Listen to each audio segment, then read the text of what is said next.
कम इन्हें ये किया जी कि इन्हें पठवारी जुबान कुरान पाक ना तर्जमा किया। मौलाना फतेह मोहम्मद जलंधरी साहब ने जो उर्दू तर्जमा है वो वाहिद उर्दू तर्जमा है सारे पाकिस्तान ने सरकारी नीम सरकारी तो गैर सरकारी जितने महकमे वे प्राइवेट महकमे भी उन्होंने वो मुस्तनद है। बरकत वाले महीने रमज़ान शरीफ तो कदा वो मैं सोचा पाया उस वेले जिस वेले रबीउल अव्वल तू कोई 2 महीने रहने से आने रबीउल अव्वल की शुरू होने आवा तो मैं दिमाग सोचा मैं आख्या कदा ये रबीउल अव्वल ने मुबारक महीने में कदा ये भी मुकम्मल हुई तो मिली गच है कुरान पाक छपी गच है तो मारे को आ गच है तो ये एक और खुशी की गल हो सी सारे काम में 4.5 साल 2016 ने रमज़ान शरीफ शुरू होया सा तो 2020 ने रबीउल अव्वल ये पूरे 4.5 साल। अल्लाहु अल्लाहु अल्लाहु अल्लाह अल्लाहु अल्लाहु अल्लाहु अल्लाह अल्लाहु अल्लाहु अल्लाहु। मज़ीद इस तरह की वीडियोस को देखने के लिए ईटन पाकिस्तान को सब्सक्राइब करें और बेल आइकन को प्रेस करें। बिस्मिल्लाहिर्रहमानिर्रहीम अस्सलाम वालेकुम नाजरीन ईडन पाकिस्तान नाल तुसां अपना मेज़बान अब्दुल राफे तुसानी खिदमत हाज़र जी। अज मौजूद हैं असां रावलपिंडी ने एक इलाके और जेड़े शख्स मारे नाल मौजूद है जिमें इन्होंने तुसां की तारुफ कराना जुला तो ये बेसिकली जड़ा जी इन्हें पूरी ज़िंदगी अपनी रेडियो गुजारी radio Pakistan director programs retire हुए उस तो बाद जड़ा इन्हें एक बड़ा अच्छा कम किया और बड़ा मुश्किल कम किया। कम इन्हें ये किया जी कि इन्हें पठवारी जुबान कुरान पाक ना तर्जमा किया। मज़ीद जड़ियाँ गल्लां कि मैं दसी छोड़ा तो जड़ा नामुनासिब गल हो सी मोहम्मद शरीफ शाद साहब सारे नाल मौजूद है इन्होंने नाल गुफ्तगू करसा। अस्सलाम वालेकुम जी। जी वालेकुम सलाम। क्या हाल है जी? ठीक हो जी? अल्लाह का फजल है। सब तो पहले तो ये दसो जी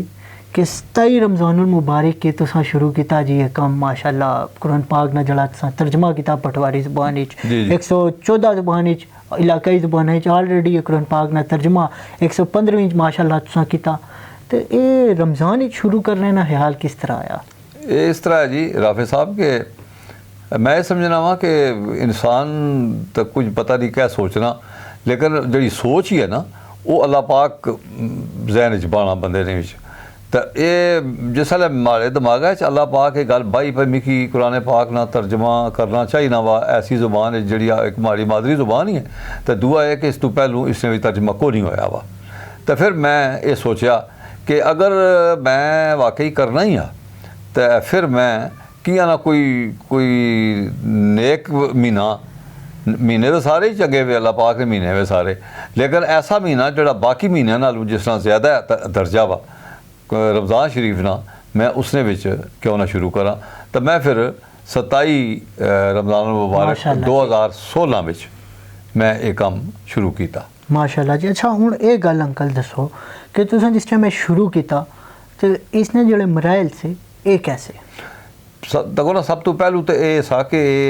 लिखा किस तरह गच है पठवारी पहलू तो कि केड़े उर्दू ने तर्जमे तो लिखा गच है किदा गच है तो वो फिर मैं चूँकि बड़ा ताल्लुक रेडियो ना रहा सारी उम्र तो मैं पता सा मैं मीडिया ना आदमी सा कि जी है ना जी मौलाना फतेह मोहम्मद जलंधरी साहब ने जो उर्दू तर्जमा है वो वाहिद उर्दू तर्जमा है सारे पाकिस्तान ने सरकारी नीम सरकारी तो गैर सरकारी जितने महकमे वे प्राइवेट महकमे भी उन्होंने वो मुस्तनद है वो सनद याफ्ता है और वो गैर मुतनाज़ा है लिहाजा में कि कोई ऐसा करना चाहिए ना वा कि जड़ा गैर मुतनाज़ा वै नाले सनद याफ्ता वै फिर मैं वो तर्जमा जड़ा वा वो किया मौलाना फतेह मोहम्मद जलंधरी साहब ना फिर किया किस तरह किया इस तरह कि फिर मैं कुरान पाक एक ऐसा कुरान पाक लोड़िया जड़ियाँ दुकाना या उन्होंने अपनों कि जिन्होंने इस तरह सा कि एक कुरान पाक नहीं आयत मसलन वो जी 70 है ना वो लिखी ना अरबी विच तो थल्ले एक खाली सी बड़ी मुश्किलों नाले भी मिले उसी कि बहुत कम रेयर चांसेस होने की ये चीज़ मार्केट में मौजूद है। अच्छा वो फिर मिली गया वो जिसले मिलया तो फिर मैं ये किया कि ਉਹ ਜਿਹੜਾ ਤਰਜਮਾ ਮੌਲਾਨਾ ਫਤਿਹ ਮੁਹੰਮਦ ਜਲੰਧਰੀ ਸਾਹਿਬ ਕੀਤਾ ਵਾ ਸਾ ਉਹ ਸਾਹਮਣੇ ਰੱਖੀਦਾ ਫਿਰ ਕੁਰਾਨ ਪਾਕ ਸਾਹਮਣੇ ਰੱਖੀਦਾ ਕੁਰਾਨ ਪਾਕ ਨਹੀਂ ਚੁੱਕੇ ਜਿਹੜੀ ਮਤਨ ਹੈ ਉਹ ਅੱਪਰ ਅਰਬੀ ਵਿੱਚ ਲਿਖਿਆ ਵਾ ਸਾ ਉਸਨੇ ਨਾਲ ਮਿਲਣਾ ਜੁਲਣਾ ਜਿਹੜਾ ਮਤਨ ਮਿਕੀ ਮਿਲਣਾ ਸਾ ਮੌਲਾਨਾ ਫਤਿਹ ਮੁਹੰਮਦ ਜਲੰਧਰੀ ਸਾਹਿਬ ਦੇ ਨੁਸਖੇ ਵਿੱਚ ਉਹ ਫਿਰ ਸਾਹਮਣੇ ਰੱਖੀਦਾ ਤੇ ਉਹ ਉਹਨਾਂ ਨੇ ਤਰਜਮੇ ਨਾਲ ਜਿਹੜਾ ਉਰਦੂ ਤਰਜਮਾ ਸਾ ਉਸ ਨਾਲ ਮੈਂ ਫਿਰ ਸ਼ੁਰੂ ਕੀਤਾ ਤੇ ਇਹ ਕੰਮ ਜਿਹੜਾ ਸਾ ਇਹ ਚੂँकि ਜ਼ਰਾ लम्मा भी आ तो मुश्किल भी आ इस वास्ते फिर मिकी टाइम इसने पर लगा खासा पहलू तो मैं जिसले शुरू किया तो कोई 6 महीने गुजरे तो मेरी अहलिया बीमार हुई गए बच्चों नी वालदा तो वो फिर असा कोई 6 महीने उन्हें अगे अस्पतालों में अगे पिछे इलाज वास्ते फिरने रहे वो फिर जिंदगी उसकी कोई नहीं सी तो वो इस दुनिया में नहीं रही अच्छा फिर आमीन फिर ये होया कि उस तो बाद भी तुझे पता है भाई इस तरह की सूरत हाल पैदा होया तो घर डिस्टर्ब होई सारा हाँ जी और तुसा जड़ा कराने सरबराह भी सी होते भी मुश्किल हो जानी कि तुसा अपने आप की भी संभालना और अपने बच्चों की भी जी हाँ फिर ये होया कि 6 महीने मैं फिर भी कोई नहीं किया काम 6 महीने पहले तो 6 महीने दरमियान विच उसने इस दुनिया तो चले गए तो बाद साल तकरीबन एक काम रुकया रहा तो फिर मैं सोचा कि अगर अल्लाह ताला माड़े को एक काम कि नहीं आ और उसकी रजा ही है तो मिकी ये काम रोकना नहीं चाहिए मिकी ये काम करना चाहिए बा मैं फिर दोबारा अल्लाह ना कि नहीं था तो कोई 10 एक भी याद नहीं 10-11 सपारे में पहले किए वैसे उस तो बाद फिर मैं बाकी करने शुरू कर ही देते इस कम्मे भी खासा टाइम लगा साल दरम्यान जो वक्फा आया वो भी तो साल तो ज़्यादा ही अरसा लगा उसी मिकी आपू लिखने वा तो जो मरहले की गल की तुसा वो मरहले इस तरह से कि पहलू जिस लिखी रहा ना मैं तो फिर जोड़े प्रिंटर वे जो प्रिंट करने वाले वे उन्होंने रबता किया तो उन्होंने को पूछा भाई इसकी जी कंपोजिंग ही है ये किस तरह हो सी वो क्योंकि मैं तो कंप्यूटर के बारे जानना कुछ ना सा लिहाजा फिर उन्होंने मिगी दसिया कि तुसा कंपोजर की ये गल आखो कि वो इन पेज इसकी कंपोजिंग करे अच्छा मैं भी ये भी कोई पता भी इन पेज क्या शायद है उन्हें आख्या ये उर्दू जिस तरह लिखी ना ये उर्दू नहीं टाइप ही है एक किस्म नहीं ये तुसा उन्हें आखसो तो समझ आ गई उसकी खैर बहरहाल मैं उसकी आखी छोड़िया कंपोजर से खास गल्ला कम मतलब भी है हाँ जी अल्लाह की था वो कंपोजिंग जी है वो शुरू हुई पई तो लेकिन कंपोजिंग में भी बड़ी देर लगी मतलब वो इस वास्ते कि वो मुश्किल काम वा जड़ा बंदा वो करना सा पिया वो भी आपू पठवारी नहीं सा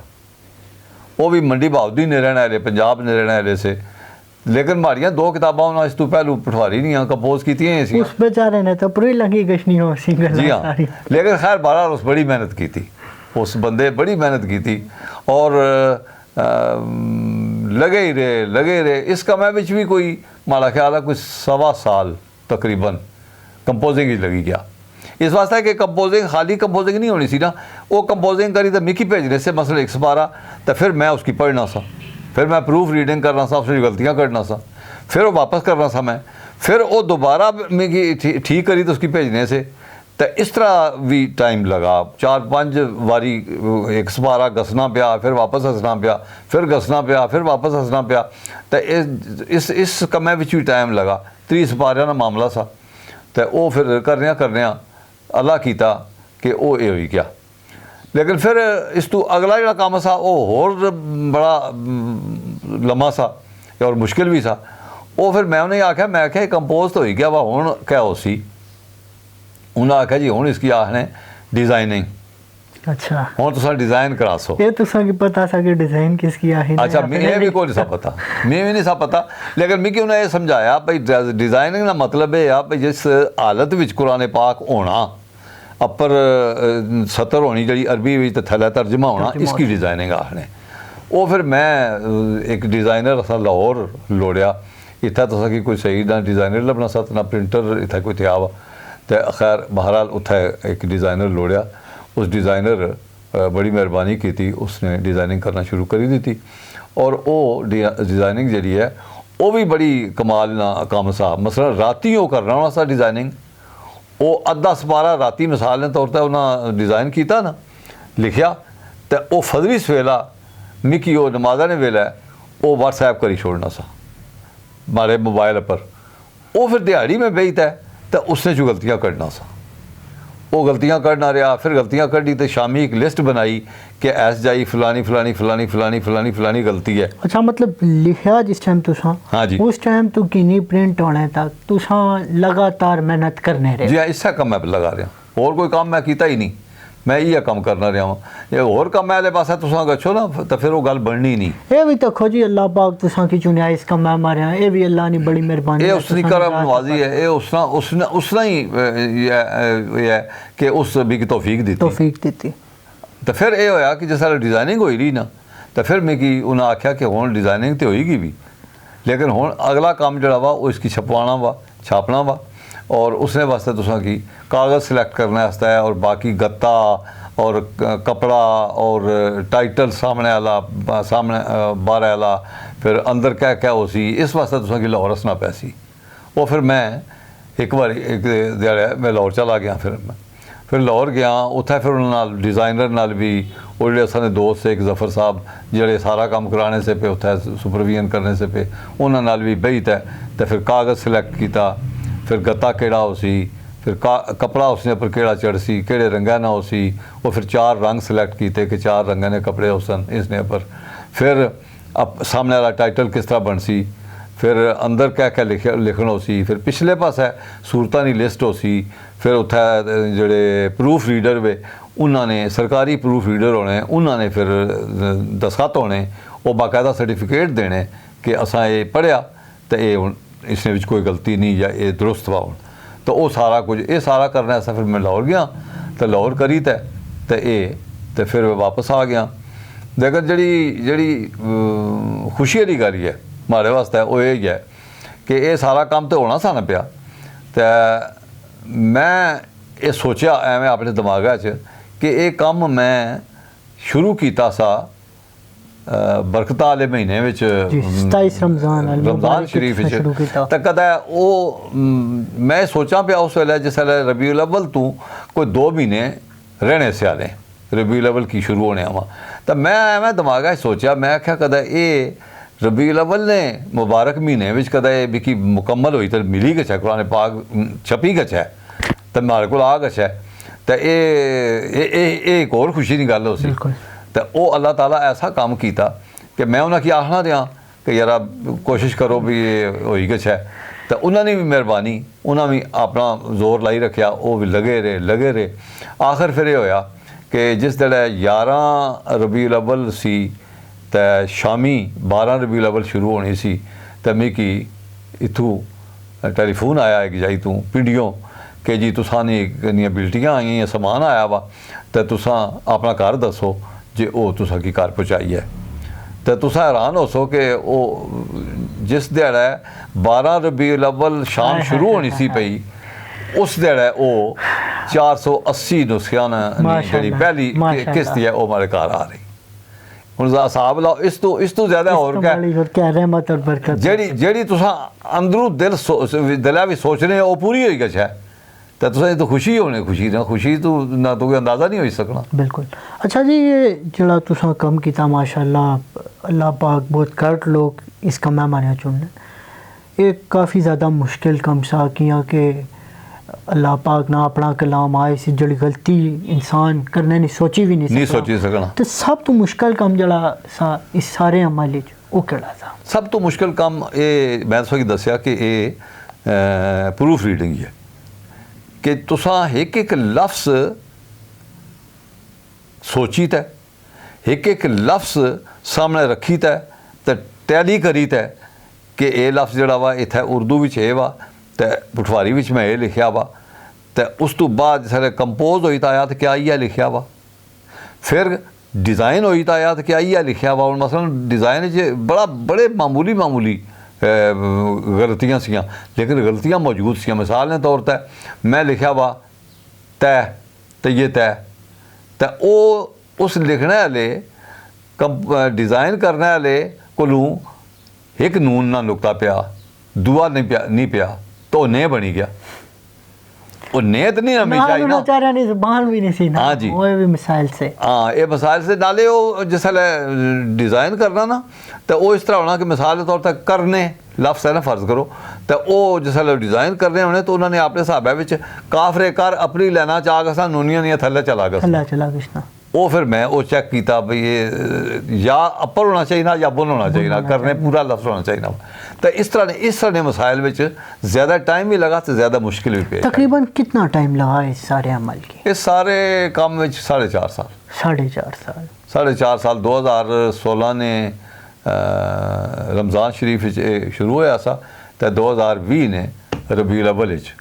ये पूरे 4.5 साल लगे। अच्छा फ्यूचर इच इरादा रखने हो कि हूँ तुसा तर्जमा करी किंदा तो हूँ कोई तफसीर वाले पास भी गच्छा तफसीर मैं तो उसने विच भी ये लिखा वा कि माड़ी तो ज़िंदगी ना पता कोई नहीं अल्लाह पाक वैसे तो ज़िंदगी उसने को लिया पता नहीं ज़्यादा उम्र वाले बंदे जड़े भी वो भी मौजूद वे माड़े को लेकिन बहरहाल मैं उसने विच भी ये लिखा है आखिर ते अपनी जड़ी गल लिखी उसने कि अल्लाह करे कि कोई नौजवान ऐसा वै जड़ा इसने पर कम अज़ कम और नहीं अगर ज़्यादा तफसीर नहीं फ़र्ज़ करो पूरी तफसीर नहीं करी सकना तो एक मैं उसने विच एक नुकता दस्या वा कि मौलाना फ़तेह मोहम्मद जलंधरी साहब कुछ चीज़ां दी वजाहत कुछ चीज़ां दी तफसीर उससे कुरान पाक ने आशिए विच आपू कीती भी जी।